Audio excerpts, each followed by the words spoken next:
Your first month of fantasy football could be absolutely terrible if you take the wrong guys in the draft. In fact, it could derail your entire season. Today, we're taking a look at the guys that I can't draft enough of in my fantasy football drafts this season. Welcome back to the kitchen here on Fat Daddy Sports. I am Craig. If you're new here, drop a like, drop a comment, hit that subscribe button. And like I said, we are taking a look at guys that I can't stop drafting. I haven't had any of my official drafts yet this year, but in the mock drafts, these are the guys that I am loading up on every chance that I can. We're going to look at a few running backs, a few wide receivers, tight ends, and a couple quarterbacks at the end, but mainly focusing on running backs and wide receivers. Those are what you need the most of on your team.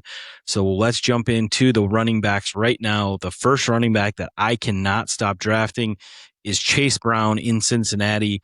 He is a guy that kind of flies under the radar a little bit. And when healthy, when Joe Burrow is healthy, when that offense is clicking on all cylinders, he is a top 10 running back, a set it and forget it running back one. He'll give up a little bit of work to Samaje Perine, but really this is his job. He should have plenty of goal line work, plenty of receiving work, and he's a guy that can score from anywhere on the field. Chase Brown is somebody that I cannot stop drafting in that second round. He's currently going in the middle of the second round right now, right about running back 10. And I think, if you get him at that running back 12 position, running back 10, I think he's going to smash that ADP. He's easily a top 8 running back. Somebody that I am definitely trying to scoop up as many times as I can. Another guy that I have kind of switched gears on a little bit just because his ADP has slipped a little bit. He is now going in the middle of the third round as the running back 13, and that is Jeremiah Love in Arizona. Really, my only concern with Jeremiah Love was just that crowded backfield, Tyler Algier, James Conner. And while I do still think that Tyler Algier is going to steal some of that work and probably a lot of that work, I just think that things have kind of worked themselves out. It's really a two-man race there in Arizona, and they have a lot of draft capital in Jeremiah Love. That offense is going to be better than maybe what people think, and Jeremiah Love can catch the ball. He's going to get a lot of work in the passing game, and his ADP is right now. When he was going in that second round, I was saying stay away at all cost, but now in that third round, I think he's a great pick. If you can get him as your RB2, I think that that's going to pay off big time for you this season. The next guy on this list is another running back, this time in Green Bay. He is going at that 3-4 turn, really in that early fourth is where I'm seeing him a lot, but I've had him in the late third a lot. Currently going as running back 15, and that is Josh Jacobs. The Packers running back obviously has that off the field issue going on. There is still a chance that he could have a suspension. You got to keep an eye on that before your draft. But as of right now, it's looking like he's probably going to be okay and not going to face a suspension this year. And if that's the case, I think he is a locked-in top 12 running back and going as a top 15 running back. I think he's going to smash that ADP. A guy that was dominating early last year before the injury set him back for the year. And I think he's going to have another big year this year. He shouldn't lose a whole lot of work. He's going to get all of the red zone carries, and that has paid off big time for him in his time in Green Bay. They love to use him around the goal line, and touchdowns are gold in fantasy football. Josh Jacobs is going to have a ton of opportunities to score those touchdowns. I think if you get him as your running back too, just like Jeremiah Love, I love starting my teams with Josh Jacobs there in that RB2 spot. Going a little bit later in drafts, this is in the double digits rounds, and we're going to two guys that are under the radar right now. One is, they're both kind of climbing a little bit, but it is Jacory Croskey-Merritt in Washington. I've kind of switched my tune on that a little bit. I was more on the side of Rachaad White at the beginning of training camp or before training camp started, but I really think that this is going to be Bill's job. I think Rachaad White's going to come in. He's going to get that third down work. But I really think that they want to use JCM in that run game. I think that last year he got so overhyped that what he produced on the field maybe didn't match up with that hype. And so maybe we had a little bit of a bad taste. But I think Washington really likes this kid. I think he showed things last year that he's got that talent, he's got that skill set, and I think they want to go forward with him this year. So I'm a little bit higher on him at the, in my bench range, probably like my running back 4, running back 5, somewhere like that. And then a guy going right around that same time is Jonathan Brooks in Carolina. His ADP is starting to skyrocket a little bit.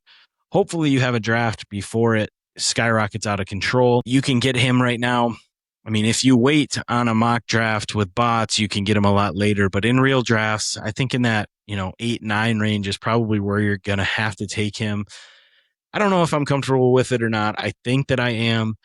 I love the talent of Jonathan Brooks. Obviously, very highly touted coming out of college. Had the injuries, had another injury in the pros, and we haven't seen him yet. He hasn't done it yet. But this is a Carolina offense that probably isn't going to be very good.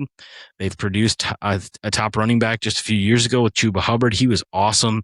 And even at the start of last year, Chuba had a stretch of games where he was really, really good, but then kind of fell off throughout the year. Now Chuba Hubbard dealing with that hamstring injury, and they're saying it's a pretty serious one. They think that he'll be back ready to go at the beginning of the year, but who knows what's going to end up happening there. Even if Chuba is there fully healthy, I do think that Brooks is going to take this job by at the middle to end of October. I think Brooks is a great candidate to stash on your bench and just be patient with, because over the course of the season, I think he's going to run away with that job. And then going right after him is a guy going maybe a round or two later, and that is Jordan Mason in Minnesota. This is a team that has changed their entire identity offensively, their entire scheme. They want to run the ball more. They need to run the ball more. They have just a dominant defense, and they want to control the game. Last year, they got away from that a little bit, and Kevin O'Connell has come out and publicly said, we are going to run the ball. Do I think that they're going to do that with Aaron Jones? No, I think that they're going to turn to the younger guy, Jordan Mason, who showed when he was in San Francisco that he could handle those RB1 duties. And really, he's one of the top guys in efficiency metrics in the NFL. He's really dominated in his short time as a top running back. If they turn to him this year, I think it's look out. He could be a weekly 14 points a game type of guy, somebody that would fit very, very good as your RB2. And if you're getting him in the double digit rounds, that is the definition of a league winner.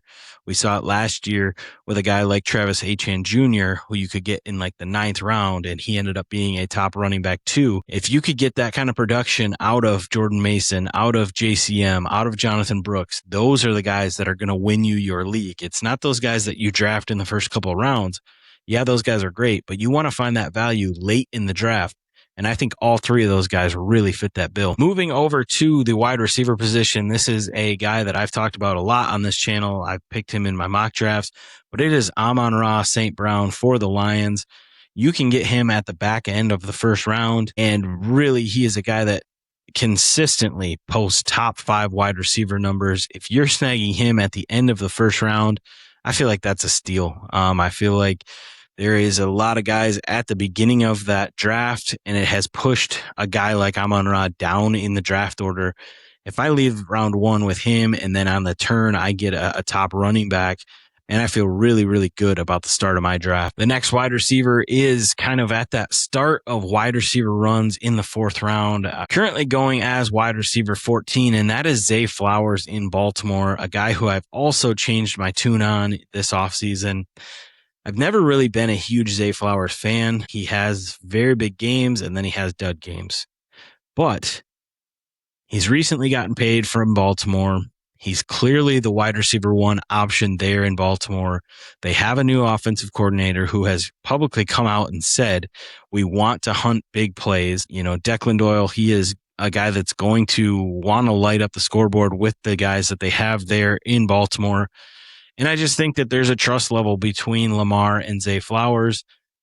When you look at the guys that are going around him, he's got a lot less questions than them, and he's on what should be a much better offense with a much better quarterback and playmaker in Lamar Jackson.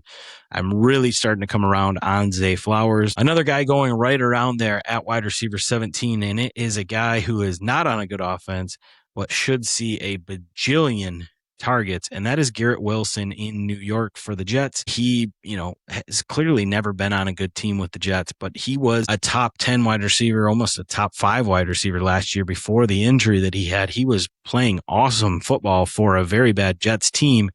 I think that the same is probably going to be true this year. but he gets the quarterback, Geno Smith, who's been in the league forever, should know how to get him the ball. And I just see them peppering him with a ton of targets week in and week out. I've talked about it a lot on this channel. Big fan of Garrett Wilson this year specifically, just because of where he goes in the draft. If you kind of wait on wide receiver there in the first few rounds, load up on running backs, and get Garrett Wilson as a wide receiver too, I really like that value this year specifically. Speaking of value, these are guys that you can get in that 8-9 round range, and guys that are going around them are like DK Metcalf, Cortland Sutton, Michael Wilson, and Mekhi Lemon. None of those guys really seem like they could be alphas for their team or really jump up into that top 12 wide receiver range. But a guy like Brian Thomas Jr., who has done it before, and a guy like Marvin Harrison Jr., who should be able to do it, those are two guys that I really like to take in that round 8, round 9 range. When the draft kind of feels like it's a little bit of a dead zone in a lot of areas, I usually look to turn to one of those two guys. I think one of them is due for a big year this year. BTJ obviously already had that breakout in his rookie year, finishing in the top 10 before last year being a little bit more of a disappointing year. Battled some injuries, battled some inconsistency issues. I think he starts connecting on the deep ball a little bit more with Trevor Lawrence this year. And then you go over to Arizona in a guy, Marvin Harrison Jr., who, I mean, was the next Jerry Rice coming out of college and just really hasn't lived up to that. He's gone through some different changes, some different quarterbacks, new head coach in Mike LaFleur, new quarterback out there, Jacoby Brissett. He played with Brissett last year. And I know that there's a lot of hype about Michael Wilson last year, but when you really look at the two when they were on the field together with Jacoby Brissett throwing them the football, Brissett and Marvin Harrison Jr. do have a connection there. I think that Marv is, I don't want to say he's due for a breakout. I mean, he is due for a breakout. And I don't want to guarantee anything for Marv, but I am a big supporter of Marvin Harrison Jr. this year. I think he's in a position where it's definitely a make or break type of deal. And we're going to find out within the first month of the season if it's going to happen or not for him and the Cardinals. Moving over to the tight end position, this is a guy that I've talked at great length about, and it is Tucker Kraft in Green Bay, a guy who was right up there with the top tight ends last year before his injury. And I think had he played the full season, we'd be talking about him in the range of Bowers and McBride. At very least, he would be in the discussion with Loveland and Warren. But right now, he is going in that 7, 8, 9 range. I've gotten him in round 9 before. I usually try to get him in about the 7th round just before anybody else can get him. But I think he's due for a big year. The thing that scares me a little bit is he has publicly come out and said that there's going to be a slow ramp-up period for easing him back in. And so if you don't get him for that first month of the year, it could be very, very tough sledding going forward. I do still think that he'll produce on a top 12 basis, even with that slow start. I don't think he needs a full snap count to be out there and be productive. I think he could be on a limited basis and still produce. I think he's that good, and I think that they like to rotate around the pass catchers so much. So that is really my only concern with him. If you can wait and get him in the 8th round, 9th round, I mean, I think that could be an absolute league winner pick. If you do reach for him in the 7th, I think you're still going to be okay. I look for really, really big things from Tucker Kraft this year. And one more tight end that I have talked at lengths about, and that is Isaiah Likely in New York. Comes over from Baltimore. Big offseason acquisition, comes over with Coach Harbaugh and really slots right into the tight end 1 position there for the Giants. Malik Neighbors looking healthy, should be good to go week 1, but there may be a little bit of a ramp-up period there, and I could see them featuring Likely a lot early in the season, that first month or two. I just think that there's a reason that he came over from Baltimore. Coach Harbaugh has said for years they've wanted to use him in Baltimore, but just with the guys around him, it just never really worked out. I think it's going to be a different story this year for the Giants. They don't really want Jackson Dart running it as much. They don't want him running around as much. I could see a lot of dump off and across the middle throws to Isaiah Likely. And right now he is going in the double-digit rounds. He's almost a forgotten about player. If you end up punting at the tight end position, you don't get one of those top 4 guys, 5 guys, and you punt at the position, he is a perfect late round flyer that you could snag. You could even end up pairing him with another late round guy and kind of rotate him on and off throughout the weeks. but I think Isaiah Likely is going to have a big season. And then we are going to just kind of lump some quarterbacks together because this is the deepest quarterback draft that I can remember. You can absolutely wait until the double-digit rounds and still snag a guy that is going to produce top 10 numbers for you week in and week out. And so for me, I personally like to wait at the quarterback position this year specifically. You can get a guy like Dak Prescott, Justin Herbert, Trevor Lawrence, Matt Stafford, Kyler Murray, even Patrick Mahomes, if you want to throw him in there coming off the injury. There's just so much value in those 9, 10, 11, 12, 13, 14 round range. A guy like Kyler Murray going in the 14th round right now just seems absolutely crazy considering what Kevin O'Connell has done historically with quarterbacks. He's got Justin Jefferson that he's throwing to, Jordan Addison, Juwan Jennings, TJ Hawkinson. I mean, that Vikings offense should be really good. And Kyler Murray obviously has the rushing upside. The fact that he's going in, 12 plus round is absolutely mind blowing to me. So I strongly advise waiting on quarterback this year specifically. There's just so much value at the end of the draft. But go ahead and let me know down in the comments, guys, who are some guys that you are not leaving your draft without this year? Let me know down in the comments. Drop a like, drop a comment, hit that subscribe button, and I will catch you guys on the next one. See ya.